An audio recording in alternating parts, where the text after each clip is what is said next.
Salut! Aujourd'hui, je voulais parler des limaces. Alors, des limaces, des gastéropodes, tout ce qui est escargot. Alors, les petits, les gros, les grands, les longues, vous voyez. J'ai vu pas mal de commentaires un peu partout en ce moment. C'est vrai que on est, bon, c'est une année pluvieuse, un peu partout. Et c'est vrai que les gastéropodes, eux, ils adorent ça. Mais je voulais faire un petit parallèle quand même avec ma propre expérience dans mon jardin. Vous voyez comment il est, je pense qu'il est un peu comme le vôtre. Il y a des herbes partout, il y a ce qu'il faut. Il y a des limaces par là. Il y a plein de limaces, plein d'escargots, tout ça. Alors, mon avis propre, pour moi, c'est ce que je vais vous donner mes conseils depuis des dizaines d'années, comment j'utilise, comment je joue avec les limaces et les escargots. C'est tout simple, c'est l'environnement. Alors, avant, ça sert à quoi une limace? Pourquoi ils sont là? Ils sont là pour nous embêter, pour bouffer toutes nos plantes, quand on plante quelque chose et autres. Mais non, ils sont là déjà pour, ils décomposent les plantes pour faire de la matière organique. Alors ce qui se passe, dans vos jardins, vous plantez quelque chose comme ça. Vous dites, tu vas pousser ici. Qu'est-ce qui se passe? Alors on y croit, on n'y croit pas, ça c'est...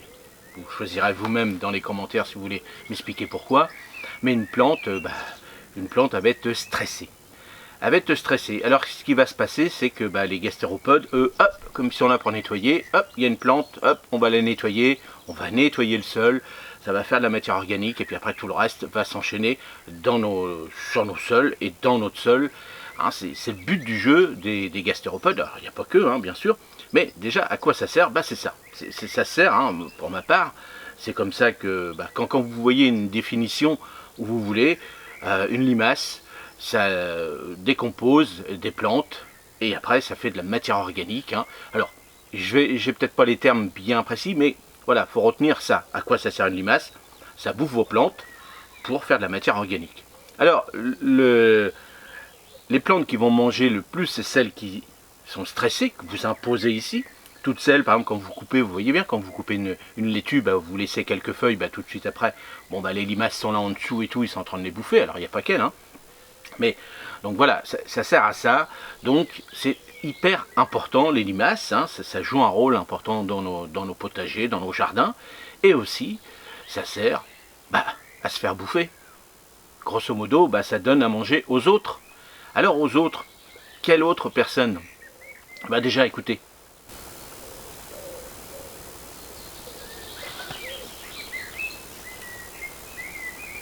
vous voyez, on entend les oiseaux. Alors, il y en a plein de sortes d'oiseaux chez moi. Déjà, il faut vous demander comment est votre environnement. Si vous n'entendez plus ça, déjà, eux, ils en mangent des quantités industrielles. Alors, si déjà, il n'y a plus d'oiseaux, c'est que ça veut certainement dire aussi qu'il n'y a plus alors des orvets en ville, c'est pas facile. Des petites grenouilles, des petits batraciens, tout ça. Moi, comme j'arrose souvent et tout, puis vous, dans vos potagers, c'est pareil. On se retrouve avec des petites grenouilles et des moments, ça mange, ça mange énormément. Alors les hérissons, contrairement à, on croit que l'hérisson, lui, en mange beaucoup, il en mange un petit peu, mais c'est pas sa nourriture principale. Mais les hérissons, regardez dans les villes, il y en a de moins en moins.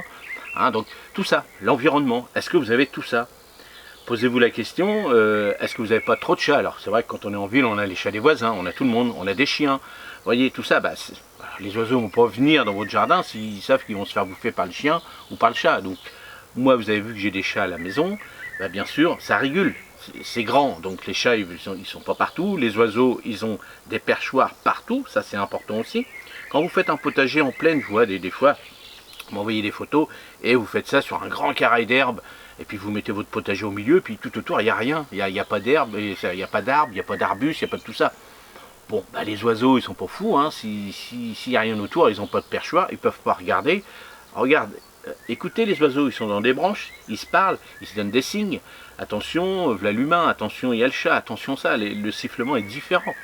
Donc, s'il n'y a pas de perchoir, ils ne viennent pas, ils iront ailleurs. Surtout si à côté de chez vous, vous avez des endroits où c'est rempli d'arbres et autres, ils iront plutôt là que chez vous où vous n'avez rien. Alors, pensez à votre environnement, ça c'est hyper important aussi, l'environnement. Donc mettez des arbustes, mettez des perchoirs, alors pas des trucs en bois avec des petites cabanes qu'on achète en Chine, bien sûr, mais des vrais perchoirs. Regardez si vous pouvez replanter des arbres, regardez si vous pouvez replanter des beaux arbustes. Il faut y penser, ça c'est l'environnement. surtout n'utilisez pas les petites boules bleues. Bah oui. Alors on vous dit que ça abîme pas le sol, tout ça. Bon, ça c'est c'est du pipeau, hein, tout ça. On a fait des études, mais qui a fait des études? Certainement eux. Donc automatiquement, pas de produits comme ça. Si vous donnez ces petites boules bleues, peu importe la marque, hein, on s'en fiche. Mais ces boules bleues, ce qui va se passer, c'est que ça va empoisonner les gastéropodes. Bon, bah vous, quand vous allez dans votre restaurant, si vous vous empoisonnez une fois, bah vous allez laisser des commentaires comme quoi il ne faut surtout pas aller dans ce restaurant. Bah c'est pareil. C'est pareil, grosso modo, c'est pareil. Si il y a Robert qui est marié avec Marie, qui est dans les arbres, un petit oiseau, un petit couple, il voit que sa femme est en train de mourir parce qu'elle a bouffé les escargots, bah grosso modo, bah il dit bon bah j'irai plus là, hein, c'est pas la peine. Je schématise bien sûr, hein. Mais voilà. Alors laissez, alors il y a plein d'astuces, hein, il y a plein de trucs. Alors les pièges à bière, il y a plein de trucs. Moi je vais vous donner des trucs tout simples. L'observation. Si vous voyez que vos plantes, alors bouffées dans la nuit, si vous le savez qu'il y a des gastéropodes partout dans votre potager, pourquoi vous allez mettre une courgette tout de suite puis vous savez bien qu'elle va se faire bouffer? Eh bien protégez-la, mettez une cloche, mettez une bouteille retournée, faites des... Voilà, surtout la nuit, surtout en fin de journée qu'ils vont venir. Ils vont venir la nuit parce que là personne ne va les déranger. Donc mettez une cloche. Ce que vous faites aussi à côté, par exemple, quand vous avez mis votre cloche, mettez un pot en terre cuite ou un pot même en plastique, mais plutôt en terre cuite parce que ça garde quand même la fraîcheur. Vous laissez une petite ouverture assez importante pour que les gastéropodes et autres viennent en dessous. Puis vous verrez, le lendemain matin, vous allez en retrouver plein. Ça déjà, vous allez en récupérer. Alors je sais, c'est facile à dire, c'est pas facile à faire. Parce que quand vous êtes infesté, moi je vois par exemple en bas à Rouen, je dis en bas parce que moi je suis sur les plateaux, et ben, ils ont des maisons entourées de murs, bah, les murs alors des murs, hein, pas le fruit, hein, des murs en briques. Donc automatiquement, et ben, là-dedans, ils sont bien, ils sont au frais, et surtout si vous avez des coins où les voisins entretiennent pas trop, par exemple, ils se mettent de l'autre côté puis ils viennent la nuit ici. Donc tout ça, vous le savez, donc protégez. Donc moi, la seule protection, c'est l'observation et protéger avec des cloches ou des bouteilles retournées, des choses comme ça, que vous allez protéger votre plante. Une fois que le stress de cette plante, une fois qu'elle va avoir poussé, elle va faire des grosses feuilles, tout ça, et bien là, vous verrez qu'elle sera moins attaquée par les gastéropodes. Alors peut-être une feuille qui touchera le sol, qui sera souillée par la terre, donc automatiquement stress de cette feuille, donc hop, petit masse, nettoyage, hop, ils viennent nettoyer cette feuille-là. Mais bien sûr, si vous en avez des quantités industrielles, ils vont tout bouffer. Donc c'est à vous de réguler, donc repenser à l'environnement, essayer de remettre des arbres, essayer de vérifier, et puis aller à la chasse, le soir, hop, on y va, on va récupérer.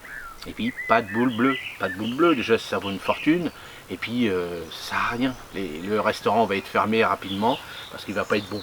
Donc essayez d'appliquer ces petites idées-là, alors je sais, c'est pas facile, hein, mais déjà, voilà, pensez déjà à ces petits conseils. Hein.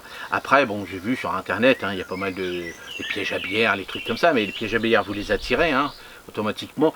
Si vous les attirez, ben, vous allez attirer tout le monde. Donc, plutôt dire, on met quelque chose sur la plante qu'on vient de planter, hein, et comme ça, ben, ils verront qu'ils ne peuvent pas y aller, donc ils vont aller manger autre chose. Et puis, observer l'environnement. Les hérissons, hein, je vais répéter, les hérissons, les petits orvets chez moi, c'est ce que j'ai, les oiseaux, voilà.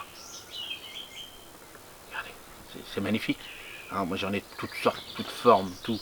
J'en peux embêter avec les pigeons, mais ça va, tant pis, ils sont là, mes chats régulent un petit peu de temps en temps. Et voilà, bon, après on accepte. Alors c'est sûr que les oiseaux, hein, les merles et autres, même les pigeons, ils vont faire des trous un peu dans nos plantations, tout ça, mais on accepte ou on n'accepte pas. Donc pensez, je vais faire 12 salades, faites-en 16, puis vous savez que vous en avez 4-5 qui vont mourir, et puis les autres vous les avez protégés. Moi, je peux vous dire que, vous voyez, j'ai paillé, hein, regardez mes courgettes. Alors, la courgette extérieure, je vous l'ai montré, elle a été bouffée. Là, ça y est, le stress est parti. Là, ça fait 3 jours, hop, il n'y a plus de feuilles qui sont bouffées. Alors, vous avez vu, j'ai autour de la paille, j'ai retiré la paille et j'ai fait un espace. L'oiseau, vous inquiétez pas, il sait bien qu'il y a une limace qui va venir. Tac, l'oiseau, il a dû la bouffer, peut-être, certainement.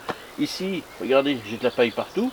Bon, elle a été un tout petit peu mangée là, un tout petit peu et puis là le cœur il est parfait, il est bien. Donc tant mieux, c'est pas de la chance. C'est pas de la chance parce que j'observe Si on fait un potager et puis qu'on n'est pas là pour le surveiller, ça sert à rien, faites rien. Un potager, ça demande énormément de boulot, il y a beaucoup de contraintes, alors les limaces, les oiseaux, les chats qui viennent faire caca partout, les chiens qui pissent partout, vous voyez, il y a tout ça. Et puis après, nous, on réussit un truc, on réussit pas, il y a le temps. En ce moment, c'est pluvieux, tout ça. Donc, un potager, c'est surtout pas mal de boulot, mais avant tout du plaisir. Alors, prenez du plaisir, acceptez de vivre avec les limaces, de vivre avec les choses contraintes qui nous imposent ce potager, mais à la fin, les récoltes, vous allez récolter, même surtout si vous êtes débutant, vous allez récolter pas mal de légumes. Alors peut-être une tomate cette année, une carotte, une betterave, une salade, et puis l'année prochaine, on multipliera ça par 2 ou 3. Soyez patient. C'est un métier, n'oubliez pas, faire du potager, c'est un métier de maraîchage, c'est être maraîcher, et automatiquement, c'est un métier. Ça s'apprend pas comme ça, c'est pas parce que j'ai vu 2 vidéos chez machin, chez bidule, que lui réussit, et que moi, je vais réussir en 5 minutes. Non, parce qu'il y a le sol, l'environnement, tout ça, puis toutes les contraintes qui peuvent arriver dans nos potagers. Allez, j'espère que cette petite version des limaces, j'espère que ça va vous donner un petit coup de main. Environnement, surveillez. Et puis les petites astuces, mettez un petit pot à côté des plantes que vous venez de planter. Vous verrez que le lendemain matin, vous allez retrouver beaucoup d'escargots, beaucoup de gastéropodes dans ces pots. Et à fur et à mesure, vous allez sauver vos plantes. Allez, mettez-moi dans les commentaires ce que vous en pensez. Je sais, c'est emmerdant. Je sais, c'est embêtant, les limaces, les gastéropodes. Mais on va s'en sortir, il n'y a aucun souci. Allez, n'hésitez pas à me laisser des commentaires. Et puis, je vous dis à la prochaine vidéo. Salut, merci.